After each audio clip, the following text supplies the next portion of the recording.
ವೇದಿಕೆಯ ಮೇಲಿರುವಂಥ ಎಲ್ಲ ಗಣ್ಯರಿಗೆ ನಮಸ್ಕರಿಸುತ್ತಾ, ಸಭೆಯಲ್ಲಿ ಆಸೀನರಾಗಿರುವ ನನ್ನ ತೀರ್ಥರೂಪರ ಪಾದಕ್ಕೆ ವಂದಿಸುತ್ತಾ, ಹಾಗೂ ಕಲಾಭಿಮಾನಿಗಳಾದ ನಿಮಗೆಲ್ಲರಿಗೂ ನಮಸ್ಕರಿಸುತ್ತಾ ಒಂದೆರಡು ಮಾತುಗಳನ್ನು ಹೇಳುವುದಕ್ಕೆ ಇಷ್ಟಪಡ್ತೇನೆ.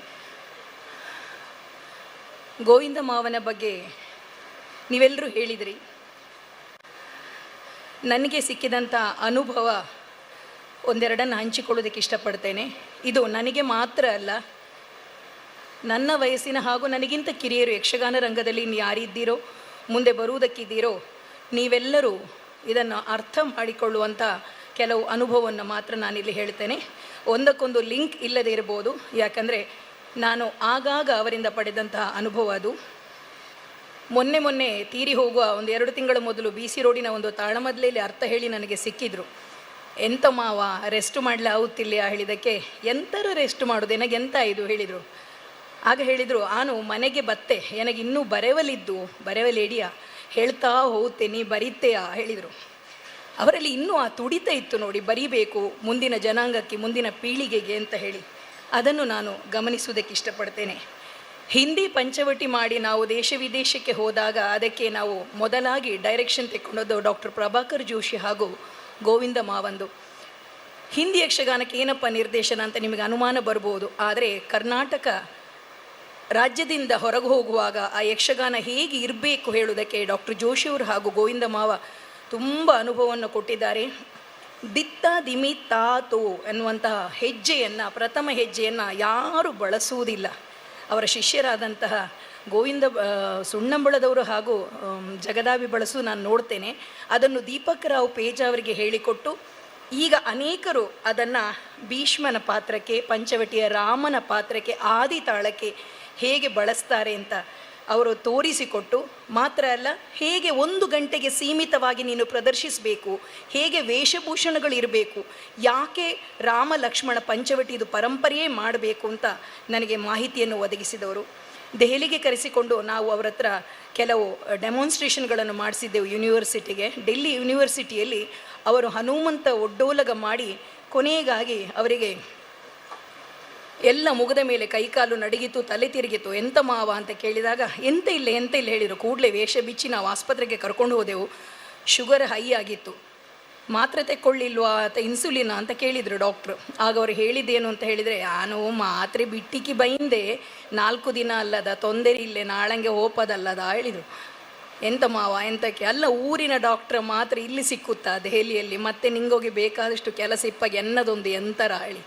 ಒಂದು ಆರ್ಗನೈಸರ್ಗೆ ತಾನು ತೊಂದರೆ ಕೊಡಬಾರದು ಅಂತ ಹೇಳುವಂಥ ಒಂದು ವಿಷಯ. ಇದನ್ನು ನಾನು ಅವರ ಹತ್ರ ಗಮನಿಸಿದ್ದು. ಆದರೆ ಅದು ತೊಂದರೆ ಅಲ್ಲ ನಿಜವಾಗಿ. ಆದರೆ ಅಂಥ ಒಂದು ಇಂಪಾರ್ಟೆಂಟ್ ವಿಷಯ ಆದರೂ ಸಹ ಅವರು ಒಂದು ಆರ್ಗನೈಸರ್ಗೆ ಒಂದು ಕಿರುಕುಳ ಕೊಟ್ಟವರಲ್ಲ. ಆದರೆ ಈಗ ಒಬ್ಬ ಕಲಾವಿದ ಏನೆಲ್ಲ ಮಾಡ್ತಾರೆ ಒಂದು ಆರ್ಗನೈಸರ್ಗೆ ಅಂತ ಅದನ್ನು ನಾನು ನಿಮಗೆ ಬಿಡ್ತೇನೆ. ಅದೇ ರೀತಿ ಚೌಕಿಗೆ ಹೋದರೆ ಅವರಿಗೆ ಬಂದಂಥ ತಿಂಡಿಯಿಂದ ಅವರ ಪೆಟ್ಟಿಗೆ ಹತ್ರ ಕೂತ್ಕೊಳಿಸಿ ಅರ್ಧ ನನಗೆ ಕೊಟ್ಟವರು ಹೇಳೋ ಮಾತು, ಇದರ ನೀನು ತಿನ್ನೇಕು. ಎಂತಕ್ಕೆ ಹೇಳಿದರೆ, ನಿನ್ನ ಅಮ್ಮ ನನಗೆ ಇಲ್ಲಿ ಆಸುಪಾಸಿಲಿ ಆಟ ಆದರೆ ಎನ್ನ ಪಲಾರ ಹೇಳಿ ಚಪಾತಿ ಪಲ್ಯ ತಂದು ಕೊಡ್ತವು, ಹಾಗಾಗಿ ಇದು ನಿನಗೆ, ಅಂದರೆ ನಿನ್ನ ತಾಯಿಯಿಂದಾಗಿ ಇದು ನಿನಗೆ. ಅದೇ ರೀತಿ DVD ಪುಸ್ತಕ ಕೊಟ್ಟು, ನೀನು ರಾಮಚಂದ್ರನ ಮಗಳು, ಹಾಗಾಗಿ ನೀ ನನಗೆ ಎಂತ ಕೊಡುವುದು ಬೇಡ, ಇದು ನಿನಗೆ, ಅಂದರೆ ಆ ತಂದೆಯ ಮಗಳಾದ್ದಕ್ಕೆ ಇದು ನಿನಗೆ. ಹೇಗೆ ತಂದೆ ತಾಯಿಯ ನೆನಪಿಂದ ಮಕ್ಕಳಿಗೆ ಗೌರವ ಸಿಗ್ತದೆ, ತಂದೆ ತಾಯಿಯನ್ನು ನಾವು ಹೇಗೆ ನೋಡಿಕೊಳ್ಬೇಕು, ಅವರೊಂದಿಗೆ ಇರಬೇಕು ಅಂತ ಹೇಳೋದಕ್ಕೆ ಅದು ಅವರ ಒಂದು ನಿರ್ದೇಶನವೋ ಸೂಚನೆಯೋ ಸಲಹೆಯೋ ಅಂತ ನಾನು ಭಾವಿಸ್ತೇನೆ. ಮತ್ತೊಮ್ಮೆ ಕರೆ ಮಾಡಿದರು, ವಿದ್ಯೆನಿಗೆ ಕರೆ ಮಾಡಿ ಅಂತ ಹೇಳಿದ್ರಂತೆ. ಯಾರೋ ಸುಭದ್ರೆ ಮಾಡೋರು ಕೈ ಕೊಟ್ಟಿದ್ದರು ಸುಭದ್ರೆ ಮತ್ತು ಅರ್ಜುನನ ಭಾಗಕ್ಕೆ. ನಾನು ಹೇಳಿದೆ, ನಿಂದ ಇಡಿಯ ಮಾವ ಹೇಳಿ, ನೀ ಬಾ, ನಾನು ನಿನಗೆ ಹೇಳಿ ಕೊಡುತ್ತೆ ಒಂದರಿ, ನೀನು ಮಾಡು ಹೇಳಿ. ಆದರೆ ನಾನು ಆ ಧೈರ್ಯ ಮಾಡಲಿಲ್ಲ. ಆದರೆ ಅವರ ಕೌರವನಿಗೆ ಒಂದು ದ್ರೌಪದಿ ಮಾಡುವಂತಹ ಭಾಗ್ಯ ನನಗೆ ಸಿಕ್ಕಿತ್ತು, ಅಕ್ಷಯಾಂಬರದ್ದು. ಆಗಲೂ ಎಲ್ಲ ತಯಾರಿ ಆದಾಗ ಅವರು ಇದೇ ಪುತ್ತಿಗೆ ಭಾಗವತರಾಗಿದ್ದರು, ಪುರಭವನ ಮಂಗಳೂರಲ್ಲಿ ನನ್ನ ತಂದೆಯಲ್ಲಿದ್ದರು. ಒಳಗೆ ಕರೆದು ಇಡೀ ಟೀಮಿಗೆ ಗೋವಿಂದ ಮಾವ ಹೇಳಿದ ಮಾತು, 2.25 ಗಂಟೆ ಒಂದು ಪಾತ್ರ ರಂಗದಲ್ಲಿ ಕುಣಿಯದೆ ಪ್ರೇಕ್ಷಕರನ್ನು ಕೇವಲ ದುಃಖರಸದಲ್ಲಿ ಹಿಡಿಬೇಕು. ಅದನ್ನು ಇವತ್ತವಳು ಮಾಡುವಾಗ ನಮ್ಮದನ್ನು ನಾವು ತೋರಿಸಿಕೊಂಡು ಹೆಚ್ಚು ಮಾಡಿಕೊಂಡು ಆ ಪಾತ್ರವನ್ನಲ್ಲಿ ಕೊಲ್ಲುವುದಲ್ಲ, ಇದು ಉಳಿದವರಿಗೆ ಅವರು ಹೇಳಿದ್ದು. ನನಗೆ ಕರೆದು ಹೇಳಿದರು 2.25 ಗಂಟೆಗಿಂತ ಹೆಚ್ಚು ದುಃಖರಸವನ್ನು ನೀನು ತೋರ್ಪಡಿಸಿ ಅದನ್ನು ಮೇಂಟೈನ್ ಮಾಡಲಿ ಹೆರಟೆ ಹೇಳಿ ಆದರೆ ನಿನ್ನ ಮತ್ತೆ ಹೊತ್ತುಕೊಂಡೇ ಒಳ ಹೋಯಕ್ಕಷ್ಟೇ ಅಂತ ಹೇಳಿಕೊಂಡು, ಇದು ಮಾವ ಹೇಳಿದ ಮಾತು. ಮತ್ತೊಮ್ಮೆ ಒಳ್ರಿಗೆ ಗೊತ್ತಿರ್ಬೋದು, ಮೇಳದಲ್ಲಿ, ಧರ್ಮಸ್ಥಳ ಮೇಳದಲ್ಲಿ ಹಾಸ್ಯಗಾರರು ರಜೆ ಆದಾಗ ಪಾರಿಜಾತದ ದೂತ ಮಾಡಿದವರು ಗೋವಿಂದ ಭಟ್ರು. ಯಾವ ಪಾತ್ರವೂ ಮಾಡುವುದಕ್ಕೆ ಸೈ, ಹೌದು, ಮೊದಲನೇ ಪೆಟ್ಟಿಗೆ ಕಲಾವಿದರು, ಅದು ಸೈ, ಕೊನೆ ಪೆಟ್ಟಿಗೆ ಅದು, ಯಾವ ಪಾತ್ರ ಆದರೂ ಮಾಡಿದರೆ ಒಂದು ಮೇಳ ಹೇಗೆ ನಡೀತದೆ ಹೇಳುವುದಕ್ಕೆ ಅವರು ನಮಗೆ ಮಾದರಿಯಾಗಿದ್ದಾರೆ. ಇನ್ನು ಒಂದು ಎಡಿಟಿಂಗ್ ಆಗುತ್ತೆ. ನನ್ನ ತಂದೆಯವರ ಕೊಳ್ಳಿರು ವೈಭವ ದಾಖಲೀಕರಣದ ಸಮಯ ಅವರ ಅರ್ಜುನ ಪಾತ್ರ ವೇಷಭೂಷಣ ಧರಿಸಿ ಎಡಿಟಿಂಗ್ ರೂಮಲ್ಲಿ, ಅಂದರೆ ರೆಕಾರ್ಡಿಂಗ್ ರೂಮಲ್ಲಿ AC ಕೂತಿದ್ರು. ಅಲ್ಲಿ ರೆಕಾರ್ಡಿಂಗ್ ಆಗ್ತಾಯಿತ್ತು. ಆಗ ಒಬ್ಬರು ಕಲಾವಿದ, ಯಾರು ಅಂತ ಬೇಡ, ಸಂಸ್ಕೃತ ತಿಳಿಯದವರು ಸಂಸ್ಕೃತ ಶ್ಲೋಕ ಹೇಳಲಿಕ್ಕೆ ಹೋದರು. ಯದಾ ಹೇದ ಧರ್ಮಸ್ಯ ಅಂತ ಹೇಳಿದರು, ತಪ್ಪಿದ್ರು. ಯದಾ ಯದಾ ಧರ್ಮಸ್ಯ ಗ್ಲಾನಿ, ಪುನಃ ತಪ್ಪಿದ್ರು. ಮತ್ತು ಹೇಗೋ ಹೇಳಿದರು, ತಂದೆಯವರೇನೋ ಬೈದರು, ಪುನಃ ರೀಟೇಕ್ ಆಯಿತು, ಮತ್ತೆ ಎಲ್ಲಿಯೋ ತಪ್ಪಿದ್ರು. ಮುಂದೆ ಹೋಗ್ತಾ ಆಗ ನಾನು ಹೇಳಿದೆ, ಇನ್ನೂ ತುಂಬ ಕಟ್ ಮಾಡಬೇಡಿ, ನಾನು ಅದನ್ನು ಎಡಿಟಿಂಗಲ್ಲಿ ಕಟ್ ಮಾಡ್ತೇನೆ ಅರ್ಥಗಳನ್ನು ಅಂತ ಹೇಳಿದೆ. ಆಗ ನನ್ನ ಹತ್ರ ಕೂತಂಥ ಗೋವಿಂದ ಭಟ್ರು ಒಂದು ಮಾತು ಹೇಳಿದರು, ನೀನು ಎಡಿಟ್ ಮಾಡ್ತಾ ಹೋದರೆ ಈ ಪ್ರಸಂಗದಲ್ಲಿ ಕೃಷ್ಣನ ಅರ್ಥವೇ ಇಲ್ಲ ಹೇಳಿ ಅಕ್ಕು ಅಂತ. ಆ ಒಂದು ಮಾತು ಆ ಕಲಾವಿದನ ಬಗ್ಗೆ ಅವರು ಒಂದೇ ವಾಕ್ಯದಲ್ಲಿ ಹೇಳಿದರು, ಏನು ಹೇಳದೆ. ಅದೇ ರೀತಿ ದೆಹಲಿ ರಾಷ್ಟ್ರಪತಿ ಭವನದಲ್ಲಿ ಯಕ್ಷಗಾನ ಆದಾಗ 3/4 ಗಂಟೆ ಮಾತ್ರ ಕೊಟ್ಟಿದ್ದರು. ಆ ಸಮಯ, ಒಂದು ಮೇಳ, ಒಂದು ಪ್ರೋಗ್ರಾಮನ್ನು ಹೇಗೆ ನ್ಯಾಷನಲ್ ಲೆವೆಲಲ್ಲಿ ತೋರ್ಪಡಿಸಬೇಕು ಹೇಳೋದಕ್ಕೆ, ತನ್ನ ಪಾತ್ರವನ್ನು ಮೆರೆಯುವುದಲ್ಲ, ಒಂದು ಟೀಮ್ ವರ್ಕ್ ಹೇಗೆ ಹೇಳುವುದಕ್ಕೆ, ಪ್ರವೇಶ ಆಗಿ ಅವರು ಏನೂ ಪೀಠಿಕೆ ಮಾತಾಡದೆ ಯಾರಲ್ಲಿ ಒಂದೇ ಶಬ್ದ, ಇದು ಒಬ್ಬ ಕಲಾವಿದ ಮಾಡಬೇಕಾದದ್ದು. ಅದೇ ರೀತಿ ಒಂದು ರಾಜವೇಷದ ಡಾಕ್ಯುಮೆಂಟೇಷನ್ ನಾನು ಮಾಡಬೇಕು ಅಂತ ಹೇಳಿದಾಗ ಅದು ಹೇಗಿತ್ತು ಹಿಂದೆ ಅಂತ ಹೇಳಿ ಅದನ್ನು ನಾವು ಕಲ್ಮಡ್ಕದವ್ರ ಹತ್ರ ಮಾಡಿಸಿ ಗೋವಿಂದ ಮಾವಂಗೆ ಕಟ್ಟಿ ನಾವು ದಾಖಲೆ ಮಾಡಿದ್ದು ದೆಹಲಿಯಲ್ಲಿ. ಡಾಕ್ಟರ್ ಜೋಶಿಯವರಿಗೂ ಗೊತ್ತಿದೆ, ಆ ದಾಖಲೆ ನನ್ನ ಹತ್ರ ಇದೆ. ಅವರ ಮನೆಗೆ ಹೋಗಿ 24 ಗಂಟೆಗಳ ದಾಖಲೀಕರಣ ಮಾಡಿದಾಗ ನನಗೆ ಯಾವ ಮಾಹಿತಿ ಹೇಗೆ ಬೇಕು ಅಂತ ಹೇಳಿ ಕ್ಯಾಮ್ರದ ಎದುರು ಕೂತು ಸುಮಾರು 8ರಿಂದ 10 ಗಂಟೆ ಮಾತಾಡಿದಂತಹ ದಾಖಲೆ ನನ್ನ ಹತ್ರ ಇದೆ. ಅದೇ ರೀತಿ ತಾಯಿ ತೀರಿ ಹೋದಂತಹ ಸನ್ನಿವೇಶ ನನ್ನ ತಂದೆಯವರಿಗೆ ಬಂದಿತ್ತು. ಇನ್ನೇನು ರಂಗಕ್ಕೆ ಮೋಹಿನಿಯಾಗಿ ಅವರು ಪ್ರವೇಶ ಮಾಡಬೇಕು ಬಂಧನಸುರ ವೈರಿಗೆ, ಯಾರೋ ಬಂದು ಹೇಳಿದರು ನಿಮ್ಮ ಅಮ್ಮ ತೀರಿ ಹೋದರು ಅಂತ ಹೇಳಿ. ಒಬ್ಬ ಕಲಾವಿದ ಆ ಸನ್ನಿವೇಶಕ್ಕೆ ಏನು ಮಾಡಬೇಕು ಅಂತ ಹೇಳಿದಾಗ ಅಪ್ಪ ನಗುನಗುತ್ತಾ ಹೋಗಿ ಮೋಹಿನಿ ಮಾಡಿದರು.